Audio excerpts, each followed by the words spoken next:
Sasho sangena thina singalala endleleni nazi indaba ze1KZN TV ehamba phambili namuhla. Umphakathi ukhala ngomlungu omsola ngokucwasa. Owesilisa ubambele iqhubuyise noma engasekho. Kanti ikhosati ithi isebenzi maziphumele obala.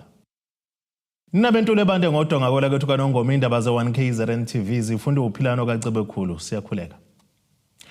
Amalungu omphakathi aseMarket Extension 3 behlangene ke nabanikazi bamabhizinisi eSizwe Lopez bakhala ngomlungu abathu abahlukumeza babiza ngamagama nokucwasa wenza ngasebenzeki. Ilungu lomphakathi uvusa umuzi ngcokwezi kaZulu uthi ke lo mlungu uxosha abadayisi ngoba nakho bangabebala eMpisholo. Lamalungu omphakathi abaqhinqa ngaphandle kwezitolo kwezakhona kule ndawo eseMarket bethi ke bafuna lo mlungu azophendula ngalezi insolo abayibhekise kuyena. Amalungu omphakathi aseMarket kanye nabanikazi bamabhizinisi aseSislopes bebeqhinqe ngaphandle kwalezi zitolo befuna owebalela imhlophe azophendula ngezinsolo abambeka zona zokubahlukumeza. Lamalungu omphakathi athi lona ongowesifazane weyibalela imhlophe uyabathuka ababize ngamagama okucwasa wenza bangakwazi ukusebenza kahle kule ndawo. Ilunga lomphakathi lithi uxosha abadayisi abampisholo kuphela. Lo mlungu lo inkinga yakhe ukuthi akabafuna abantu abamnyama. Kukhona osisi bethu abazamelayo kade bedayisa umbila khona lapha ekhoneni ku main road. Usukile lo mlungu wabaxosha wathi badayisa illegal. Okungiphatha kabi kakhulu lo mlungu lo kunomlungu ebekade edayisa khona la ezitolo ehlala ngaphandle la engamxoshi. Kushukuthi yonke lento iya ngokwekhala ngoba umlungu lo ebedayisa naye engenayo ipermit yokudayisa njengalabo abaxoshile ebengamxoshi ingane akhalaze ukuthi hey these animals were here ngoba ebona amabhodlela ephansi. She ujwayele ukubiza abantu ngama-baboons ngamakafere nama-animals, which means ngendlela enza ngayo uyi-racist, umuntu omnyama akamfuni. Umunye wabanikazi bamabhizinisi kule ndawo uthi bajwayele ukwenza ama-tournament ebhola ukuzama ukuthuthukisa umphakathi kodwa basakwazi ukwenza lokho ngenxa yokuthi lona wesifazane uyabavimba. Akafuni kahle i-community la eMarket ukuthi uplifteke yabo okuyikona okubi kakhulu na ukuthi ke asiphathekile nje kahle naye neze. Yena abantu bangakubo abamhlophe bayakwazi ukuthi bafike la babe right, akekho bacwasayo yabo. For instance kunomlungu bedayisa la akekho akwamxosha kuphela thina besikwazi ukumsupport. Kunomuntu obedayisa umbila la akazi wamxosha. Amaphoyisa la wona amaphoyisa bewuthenga umbila kulowa mama kodwa nje kuthe kufika lo mlungu lo wakwazi ukuthi akhuluma waconvince amxosha why ezoxosha umuntu omnyama eziphandela why ezovimba thina some uplift community. Uthi bafuna lisukunyele udaba lwakhe ukuze bakwazi ukuqhubeka nezinto ezithuthukisa umphakathi. Masingathola nje usizo lapho sizo uvo lakhe ukuthi why ezama ukuvimba i-community yaseMarket ukuthi uplifteke ngenxa yomuntu oyedwa eba racist, singajabula kakhulu. Omunye wabadayisi kule ndawo uthi lona wesifazane usebahlukumeze kakhulu. Unokuthi yena abaxoshe lana kuba ukuthi yena abanako ukuhlala kahle. Kuukuthi futhi kunezihlahla azisikile la enzela ukuthi labantu bangakwazi ukuthi bapake la kanti kubantu esisebenza ngabo la iyaphela iparking kuba ukuthi kudinga ukuthi bapake kule ndawo ezilapha emaceleni. Ikholi yethu ukuthi yena cela bandla yena ayeke ukuthi yena alitreat abantu esisebenza ngabo. Uthi bathola isiluleko sokuthi bavule icala emaphoyiseni. Athi angakaza wazi manje azozama afuna thina kahle sivule icase ukuthi yena kumele enze sure ukuthi bakhona ama-schedule enye meeting of which lokho asibona ukuthi kuzosiza khona seqaleni meeting akuyona yokuqala yona yesibili yabo kodwa ke sesithembele kuwona sazi nathi. Imizamo yokuthola lona wesifazane weyibalela imhlophe ukuze aziphendulele kulezi insolo imizamo iphunzile. Lo mbiko benwethulelo zamando sicele kwezindaba ze1KZN TV ngiseMarket. Owesilisa ngokudabuka endaweni yaseGreat Town eMgungundlovu namaphathini kaMthaniya kepha kosezinze kwaMeseni ngaseCobesville eMgungundlovu kwaZulu Natal uthi indoda nendoda iyophiliswa izinqumo zayo njengoba ubaba wakhe ebhadla emakhazeni engagcwatshiwe namanje kusukela ngonyaka owedlule. Lona wesilisa nguzakhele Cindi uthi uhulumeni akahamba umgodi avela amgqibeni ubaba wakhe ngoba yena ke ngakazalokothe amngcwabe.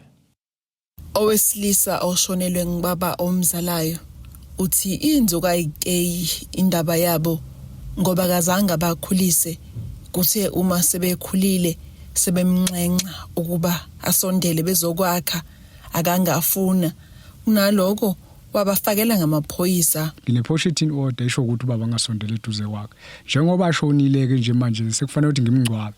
Bafika kanjalo abantu baletha ama-ID yakhe bathi nakho bakulethile bacela ngimngcwabe ngathi cha sorry ngiyawabonga ama-ID ngiyakubonga konke ngicela ukuthi kuza amaphoyisa ngikwazi ukukhuluma nawo ukuthi inkinga yami yini enza ukuthi ngizinqabele izinto lezi ngoba mina ngijowa ngine-poaching order angivumelekanga ukusondela eduze kwakhe yabo akaza sikhulisa ngoba ukuzizala kwethu vele uzizale nje lwegijima emgaqweni uqale wazala mina sisemakhaya. Uthi ubaba wakhe wafika ethi usezohlala naye kanti uzombuyela namaphoyisa. Ekuthenini angenze i-poaching order ufikela ekhaya wathi indodana sengibuyile ngathi mina okay baba hayi akunankinga masubuyile behlala la endlini yami la kumpede wami silala la eceleni ngezwe yimina enzelwa yimi la yonke into. Okay wabuya afika wabeka into zakhe ngathi mina into zakho sibeke lapha unganginiki into zakho kwabe sengimazi vele ukuthi lo yathanda amaphoyisa yabo ngase ngithi sibeke lapha uzoyithatha mase uyohola into zakho. Muphoyisa mefika nayi poaching order isho ukuthi mina ngifundanga ke mina ngithi mina no ngivuka ngolaka mina ngithi mina hayi no menza i-poaching order ngicona vele ahambe la ekhaya umuzi wami lo akazi ukwazi uthethela lempedeni wami elale enkubeni zami ephakelwa yimini edla ukudla kwami yabo lo muntu akaholwa efikile la ubuya lemzini abantu yabo ngicela ukuthi ngcona avele nihambe naye yabo wathi amaphoyisa no thina sithunywe lokhu ukuthi silethe lokhu mhla 15 ucelakala lapha enkantolo. Umufi wafunga wagomela. Okay alright ke baba uyaqhubeka ne-poaching order noma athi wasukuma uma ngenyawo wathi angifuni ukuyifuna into ehlangene nalengane le ngifuna ukuthi into zami ebuye zize kumina hambe ngoyimela ngaphandle ngabuza umbuzo enkantolo ngathi mina inkantolo uma lo muntu engathi uyimela uma sekufika usuku lokufa na ubani umuntu akomngcwaba ngoba mina kuphela umuntu omngcwaba lo muntu wathi yena hayi akekho umuntu wazi ukuthi bani ofa kuqala ngathi mina mawuthenga imoto entsha kukhona indala ebaleni ubheka ukuthi yona kuyiphi imoto engafa kuqala akaphendula ngalombuzo lo ngabona ukuthi yabona kudlalwa ngami la nangoku uhambile ngoba mina bengazi ngisazosala. Uthi umufi ubephila nesifo sohlangothi. Ngisho ngithi mhlawumbe ubegula la ngaphandle la ngoba phela bengamazi kodwa mina ukushona kwakhe bezini stroke ashawe stroke beholela sona ke stroke. Umbiko wokushona kababa wakhe ufike ngoMasingana umhla ka2 lapho mina ngisazi kahle ukuthi kuJanuary ube kuJanuary impela ngizwa la kufika umama la baletha into zakhe ngathi cha soli into zakhe ngiyayibonga ngoba kwathi into yakhe ngaqala ngiyithathe cela abantu amaphoyisa niye kona nina eze kumina wona bese mina ngikwazi ukuhamba ngiye kuyena anqabili ukukhuluma naye kufanele ngiyokhuluma naye vele ngimtshele zonke izinto vele ezingaphakathi kumina akwazi ukuthi ahambe angaqalaze emuva. Ucingi uthi unxusa usizo kwazise akanawo nomazisi kodwa lento le ingihluphile kakhulu emphefumulweni nami ngoba mina bengithatha isinqumo sokuthi ubaba ngeke ngize ngimngcwabe ilonto le bengithathile kodwa ngokuthi kuthiwa uhulumeni lapha uyakhala ukuthi amakhaza abantu bagcwele cela ukuthi sibakhiphe abantu mina sengicela ukusiza ukuthi ngicela ukulekeleleka phela ngoba mina ngisebenzi umuntu obehola igrant uyena mina ngikhona nisho 350 laba baholwa angitholi lutho ngeke ngikwazi ukuthatha lo mbilano ngithi ngiyodayisa eThawini kuze ngikwazi ukungcwaba yena ngeke leyo nto leyo yangihlupha kakhulu angifuni uqamba manga yebo ngakwazi ukuthi phela uma mhlambe ngithola lolo sizo lolo ukuthi ikwazi ukuthi athikhishwe lapha ahamba yili afika ngcwatsho kodwa mina phela manje mina ngiyazidinga impendulo ukuthi ubani umuntu ozongilungisela i-ID ngoba ineselele emhlabathini indlu yakhe le eyaphuma la ngaphakathi iziyazika nje singayithuli kuzobe namhlanje asiyazi indlu kababa kodwa ibikhonjwa la kuthiwa nansi indlu kababa nansi indlu kababa igcine iphelela nya ezindabeni ze1KZN TV ngwameseni ngaseCobsville eMgungundlovu. Unobhala Mfelanda unyunyana zabasebenzi ikhosathu KwaZulu-Natal Edwin Mkhize useqhuquzela ukuthi abasebenzi mabangathuli uma ngabe beholela amakinati futhi besebenza naseyindaweni ezingekho esimeni esifanele. Ukhabazela usho lokho ekhuluma neziko lezindaba emva kokulandela kwesikhalazo sonogada bakhala ngehola abalithola kwenye izinkampani ezimele esandaweni kaDukuza Stenge eNyangathi KwaZulu-Natal. Iziko lezindaba libe nengxoxo nabasebenzi benkampani yonogada oyi-Ultimate Security Company kwaDukuza. Labasebenzi batshele ithimba ukuthi imiholo yabo selokhu baqala ayikaze yafika ku-2,000 amarandi, kepha igcina ku-1,900 ekubeni bese banezinsuku eziwu-26 ngenyanga bephumule izinsuku ezine enyangeni. Kanti labasebenzi ngokuzivikela bagwemile ukuthi iziko lezindaba libathwebule. Owemfelandawonye wezinyunyana zabasebenzi uthi akukho emthethweni okwenziwa yile nkampani. Upsound unobhala uthi inselelo ababhekene nayo kulesi sifundazwe ubugebengu obenzekalayo. Izinkampani ziqasha abantu bokufika ngoba ibalekela ukugcina imithetho ezabasebenzi. Is more than 28 rand hourly rate yase South Africa. Njengoba kuzoqala u1 March hourly rate yomsebenzi wa South Africa isizoba u30 rand 23 cent. Kahle uma ubheka ngokwabasebenzi abasebenza isikhathi esingango 40 hour a week, la umsebenzi mhlambe efana athola imali la ko 5,400, and abasebenzi abasebenza u 45 hours nabo bane rate yabo kufanele bayithole a week. So kusho ukuthi kahle hle akekho umsebenzi eSouth Africa osafanele ahole 1,900 a month. Iziko lezindaba lixhumanile nomphathi lenkampani uGregory Pillay wazichitha lezi zinto waveza ukuthi abavumelekile ukukhuluma nabezindaba ngokusebenza kwenkampani esihlangalaleni. Emva kalapho ubesethumela nomunye umqhafazo obuhambisana nokuthi ufuna ukwazi igama lalobo basebenzi. Sithe ama trade union leaders nama union officials kona wonke ama structures ethu province njengekhosathu awaphume ema-ofisini, ngoba mesihlela ema-ofisini asiyiboni lezi zinto ezenzakalayo ezenziwa ama-companies non-compliance. Kusenjalo uMkhize uphinde waqoqozela abaholi bezinyunyana ngokuthi abazivakashela izindawo zokusebenza ukulalela izikhalazo zabasebenzi. Because bese ibuza ukuthi uma la kwi-province eKZN unamabhilidi angaka adinga ama-security, adinga ukuqashwa ama-security, unamabhilidi angaka adinga abantu abaklinayo, unemizi engaka adinga abasebenzi basendlini abangakwazi basebenze bathole something, bese uzoba nama-factories amaningi angaka, nama-retail industries, nama-hospitality industries. Why then abantu base-South Africa are not working? Why bengasebenzi abantu base-South Africa? But if you go kulezi inkampani lezi ezingayenzi i-compliance, ila ufika uthole khona ukuthi ayikhokhwa nje national minimum wage, abasebenzi baholelwa kancane because abasebenzi abaningi baqhamuka emazweni angaphandle ngoba abaqashi bafuna ukuhlale besebenzisa labo basebenzi ukuthi ba-exploite abantu nokuthi bavimbe abantu base-South Africa ekuthini bathole imisebenzi. Kodwa Hosbisi wezindaba ze-1 KZN TV ku-Channel 261 ngikwaDukuza. Umengameli wenyunyane yothishinathu uSibusiso Malinga uthi bakhathazekile ngokwenziwa ngenkampani iGEMS inyusa imali ngo-9.8% emedical aid kuyisebenzi zikahulumeni. uMalinga uthi ngakho bezoba ke ingxenye yemashanga eSabatha lapho bezobehlangene khona nezinye izinyunyana ukuhlanganisa neFedusa ukuzwakalisa ungenami kwabo ngalokhu. Inyunyana yothisha inathu isiphumela obala ukuthi nayo izoba ingxenye yemashi ezoba ngomgqibelo ebheke ePitoli ekomkhulu lenkampani yakwaGEMS ehlanganisa izinyunyana zabasebenzi bakahulumeni abakhala ngokunyuswa ngo-9.8% kwemali ye-medical aid kuyona lenkampani yakwaGEMS. Umengameli walenyunyana uSibusiso Malinga uthi kuyakhathaza lokunyuswa kwemali ngalendlela. Kunenkinga enkulu elaphana kwaGEMS. Uma kufanele kunyuswe imali bavele bayinyuse.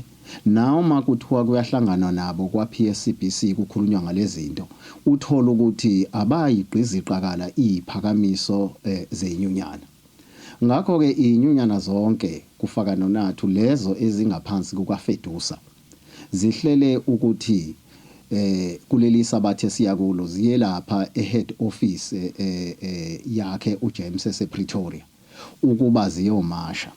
Ngifisa ke sikuphawule lokho ukuthi njengoba kumashwa kuyisabatha inhloso akona ukuphazamisa ukusebenza, i-commitment enkulu le abakhombisa ngayo ukuthi bayinikela ukuthi kufanele kuliwe nalento.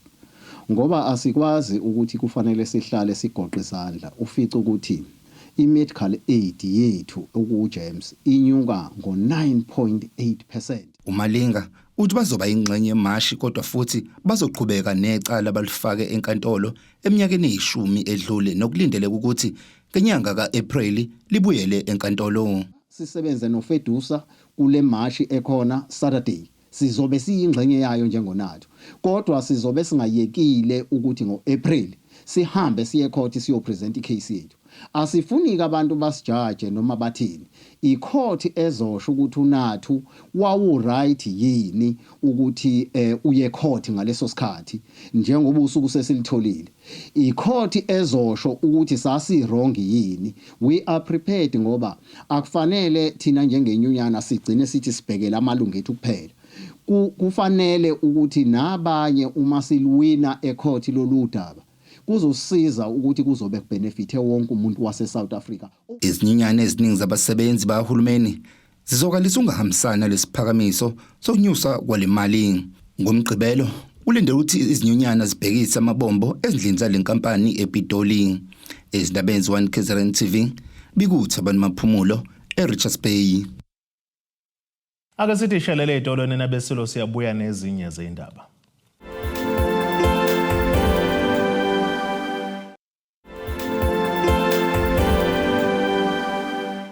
Asibonge siphinde sinamukele futhi kwindaba zethu ze1 KZN TV nazo kwezona esithi izo ezihamba phambili namuhla. Umphakathi ukhala ngomlungu omsola ngokucwasa. Owesilisa ubambele iqhubuyise noma engasekho. Kanti ikhonsathi ithi isebenze maziphumele obala. Usalokhu uqhubeka njalo umkhankaso okhambisa amanzi emphakathini. Lokhu kuvele ngesikhathi imeya kamasipala wesifunda uMzinyathi uThembisile Mchunu ehambela umasipala waseMsinga lapho ethule khona uSungontileka ozolekelela amawadi alinganisela kokumashumi-21 ngeziphehlimanzi kanye ke namathangi. Imeya kuMacengwane uthi nakuba lokhu ngokwesikhashana kepha kuzoba lusizo olukhulu kulomphakathi oswele kakhulu amanzi. Imeya kamasipala wesifunda uMzinyathi uThembisile Mchunu uthi indawo yaseMsinga ingezinye ezikhahlamezeke kakhulu ngodaba lwamanzi. Ngoba sazi ukuthi uMzinyathi noma uMsinga uyawadinga kakhulu amanzi, ukhahlamezeke kakhulu uMsinga ngenxa yokuthi umfula ayimningi imfula la, cishe umfula owodwa nje okhona. Ngakho kuye kulekelele ukuthi sithole amabhoholi bese senza amabhoholi ukuze abantu bekwazi ukwathola ngoba uNkulunkulu wasenzela umusa wasibekela amanzi emfuleni wasephinde futhi esibekela amanzi angaphansi komhlaba. So sikwenzeke lokho kodwa ke noma kubiza imali enkulu ukuthi siwathole phansi sizame ukuthi umphakathi wonke waseMzinyathi noma waseMsinga uthole amanzi ngokuthi senze amabhoholi. Lamabhoholi esizowenza la akuyona ibhoholi le eGwedlayo kodwa ama production borehole azokwazi ukuthi kubenefit abantu abaningana abaseduzane ngokuthi azoba nama panel phezulu bese kuphuma amanzi ukuze ehambeke ngamapayipi eyendaweni eseduzane. Uqhube ngokuthi amawadi aseMzinyathi ahlonzwe ngemali elinganiselwa ku800,000 wamarandi. Impela ke sasho sathi iwadi newadi izohlomula ngokuthi sibudgetele. Iwadi newadi ke la eMsinga noma uMzinyathi wonke njengoba amawadi emaningi kangaka nje 60 angaphezulu ka60 eMzinyathi nawaseMsinga ka21 iwadi newadi ihlomulile ngokuthi ithola u800,000 yiwo ke lesokwenza ngayo kodwa sisho ukuthi ngoba senza lamabhoholi uhlelo lwama bulk system sesiliyekile lusekhona luzobe liqhubeka kodwa kubheka ukuthi indawo ezinye eziqhelile nemfula ngakho ngeke amanzi ashesha afinyelele khona. Kanti imeya kamasipala uMsinga uDokotela uFelinkosi Sikhakhane uthi banethemba lokuba lokhu kuzoletha ushintsho. Ngakho ke uma ngabe kukhona idistrict yethu uMzinyathi osondelayo kithi uzosinikeza khona kuyasijabulisa kakhulu ngoba siyabona ukuthi kuzokwenzeka ukuba kube khona bazocosha amanzi kangconywana kunokuba kuhlale nje impela kulesi simo esiyiso ngoba amanzi asinawo. Indawo yakithi ilikhuni, indawo yakithi namadwala akulula ngisho noma umba phansi. Ngizwile sikhuluma ngama-boreholes nawo ama-boreholes kwesinye isikhathi ukuthi uyahamba vele ngaphumi nje amanzi. Khona manjalo uphinde wanxusa ukuba umphakathi ubamsane ukuze uzohamba kahle umsebenzi. Namanje ngiphinda lokho impela ukuthi kubalulekile noma yipi project eyenziwayo kubalulekile ukuthi kube khona ukubambisana, kube khona ukuhloniphana nokubekezelelana ekusebenzeni konke okusetshenzwayo. Uma kukhona iphutha kuhlalwe phansi lixoxwe, bakhona phela abaholi, kuhlalwe phansi nabaholi kuxoxwe kusolwane uma kudinga kusolwane la kusolwana khona. Thina futhi ke phela la eMsinga sinalamakhosi akwaziyo nje ukuhlela izinto kahle, kukhuzwe lokho okukhuzwayo. Hayi akekho odlule emakhosini la kithi eMsinga, usuke sehlulile impela loyo. Kubi kuthobeka dladla ezindabeni ze1KZN TV ngisemsinga. Uphiko lwentsha ka-AFP ngaphansi kamasipala semfolozi linikezele ngezihlalo eziyikhulu ebandleni labaphostoli ayi-12 kwadi-17 eMvazana eNtambanana. Uhlalo lolu phiko uFalakhe Mndaba uthi ukunikezela kwabo ngalolu xhaso kuleli bandla kuyizimpendulo kuyikhalaza abazithola kulo mphakathi ngesikhathi kuzoba nokhetho lokuchibiyela ngonyaka owedlule. Uhlalo uphiko lwentsha lwe-AFP kwisingaphansi kamasipala umfolozi uFalakhe Mndaba uthi ukubuyisela kwabo ngalolu xhaso kuleli sonto kuyizinkomba zokulangazelela kwabo ukushintsha izimpilo zabantu kulomphakathi. Ukubuya kwethu la besikhona la ngoDisemba sisebenza indaba yokhetho. Zikhona ke izinto umuntu ayibonile ehamba ephuma umuzi nomuzi. Kodwa ke sibuyile namhlanje noma ukhetho lingasekho ukuzoqinisekisa ukuthi umuntu ayekubuka nakuba amandla engekho ukuthi singakwenza ngesikhathi esodwa sisekhona la. Sibuyile ke uzofeza lokho ngoba abanye boza kwethu ababethunyelwa ukusebenza le ndawo banotice ukuthi kunebandla njengoba nibonile ngaphakathi ukuthi bahlala ko carpet phansi azikho ihlalo. Leso zathu ke sibuyile.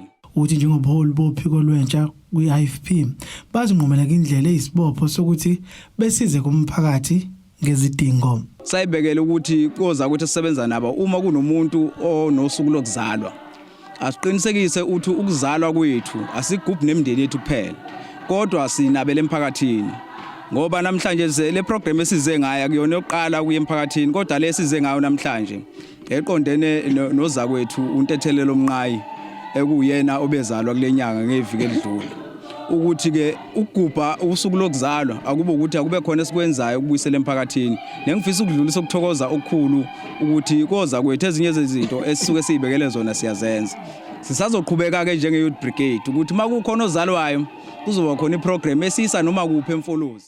Ikhansela lendawo Wiseman Langa uthi umphakathi awuholayo ubhekene nezinselelo eziningi. Ngesikhathi kukhankaswa kade kunokhetho la ngoDisemba lolu beliholela mhla ka17 lapho la ngicine ngikhetheka khona. Ziningi inselelo eziningi esizibonile esihamba la phakathi komphakathi kodwa lokhu okwenzeka namhlanje njoba sibonile ibandla belingenazo izihlalo lihlala phansi ko carpet njoba eke washo uhlalo. Okuyinto ebhlungu kakhulu ezinye zeinselelo ke lezi njoba ngeke ngasho ekuqaleni ukuthi ke labe sihamba khona kade sibheke izinselelo. So siubonga kakhulu ke iYouth Brigade yeIFP ukuthi usihlalo kanye nethimba lonke le Youth Brigade ukuthi beze bebuye sizolekelelana ukusiza lo mphakathi wala iWard 17 ukuthi mhlambe isimo sawo sibe ngcono la ebandleni. Leli bandla lithi ke lolu phiko lwentsha lwe-AFP lufezeke izithembiso. Konke abasekukhulu ngonyaka odlule kusheshe kwabuya kwaphenduleka besingethembi ukuthi ngase kwenzeke noma nje babe sigiga ukuthi hayi sekoze kufike kulekhuzana ukhethe eduzane ke bese besondela kanti ke hayi ke ngethemba impela bengiyazi ukuthi sihamba nendoda eyethembekile. Izindabeni ze1KZN TV kubinkosi enhle Mthembu eMvazana eNtambanana. Ungabe khona kwebhuloho eliwelela kwaNkomboso uma ngabe usuka kwaMsana eMtubatuba enyakatho KwaZulu-Natal kushiya kumphakathi osovalweni njengoba ingane isengcupheni yokumuka kwenomfula uma ngabe kuna ke izulu. Ekhuluma ke neziko leindaba uNothile Mthetho uthi babone kufanele kuba basukume kube khona abakwenzayo njengoba bezama ukukhanda leli bhuloho kule ndawo bengamalungu omphakathi. Lona umhosha ohlalise kabuhlungu amalungu omphakathi wakwaNkomboso eMtubatuba njoba uma izulu lina usabela abantwana abawela kule ndawo beya esikoleni. Kwimanje basokalisa ukujabula ngokwenziwa amalungu eAEF ukuzama ukulungisa le ndawo ukuze abantwana bakwazi ukuwela kuyo. kade ngafika kule ndawo since nje ngafika kule ndawo ngafika umhosha wethu uvele umubu nje kungaweleki ingane maze esikoleni makune imvula azikwazi ukuwela nathi futhi masingabazali siba novalo makune izothi ingane mase inizulu zingale asikwazi ukuthi ingane zowela kanjani manje lokhu nje kwenza lapha nje umama umthetho siyakuthanda kakhulu futhi fesi ukuqhubeke. Unothile Mthethwa weqembu AEF uthi babone kufanele ukuthini balusukumele lolu daba njengoba kuhamba izingane ziya esikoleni kanti le ndawo ihlanganisa uWard 8 kanjalo noWard 7. Leli bridge ihlanganisa part of Ward 8 noWard 7. Isihlungu ke esiba khona la makuthiwa izulu liyana izingane zingasakwazi ukuwela. Kuthe nje siqala le project ukuthi sizama ukuthi silekelele umphakathi ngoba seza la sazokwenza umhlangano basha abantu bayikhalela abantu bathi cha sesikhathele ukuvota. AEF siyanthanda impela sesikhathele ukuvota kodwa abantu bahluleka ukusenzela into elula nje ukuthi basilekelele la. Sayibophezela ke nomongameli wayibophezela wathi hayi kulungile sizokwenza lokho. President wethu wathi kulungile sizokwenza lokho ngizothumela bekwenza. Ayinanga impela ke sabe sesiza ke la sesibona ukuthi ayi singaqala noma phela asiqhasiwe umuntu senza ngokwamaphakethi ethu. Sase siyaqala ke sathenga ke umkubani sathenga ke saqasha nama TLB asasebenza kumsebenza ukapheli usemanzi nje phansi. Ezindabeni One KZN TV bikuthi abantu maphumulo eMtubatuba. Asithi ishelele etolweni nabesilo siyabuya futhi nezinye izindaba.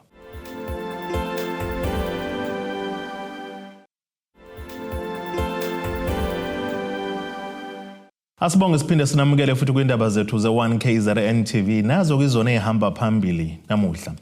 Umphakathi ukhala ngomlungu omsola ngokucwasa. Owesilisa ubambele iqhubuyise noma engasekho. Kanti ikhosati isebenza maziphumele obala. Ake sibheke engosini yezomnotho. Iranda kuleli ngu-16.03 kuyidola laseMelika libe ngu-21.77 kupondo waseBrithani libe ngu-18.98 kuyi-euro yase-Europe. Intengo yegolide ngu-$4,909.09 ounce bese kuthi intengo engahluziwe yona ingu-$68.65 umphongolo. Ake sibheke engosini yezemidlalo.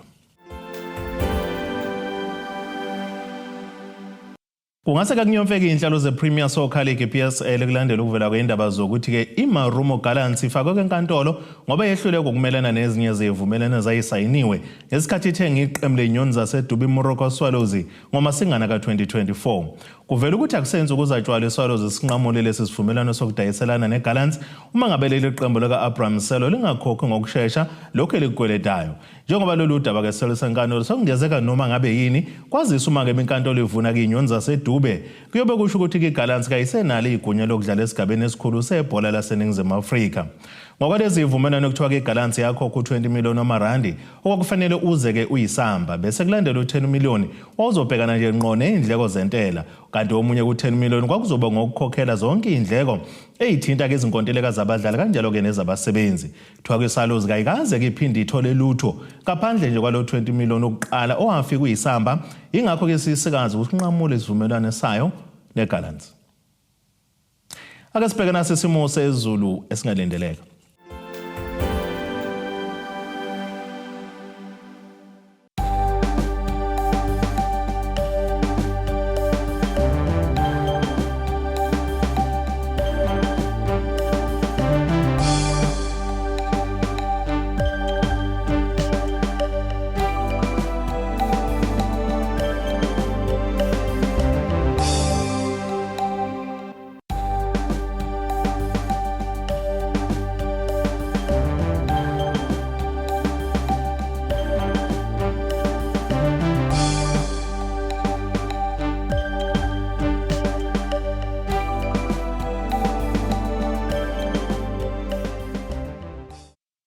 Ninamba kampondo zamile njeni kube zamile inkomeni sasokwakha amagudu okubhemela ziyaguqala.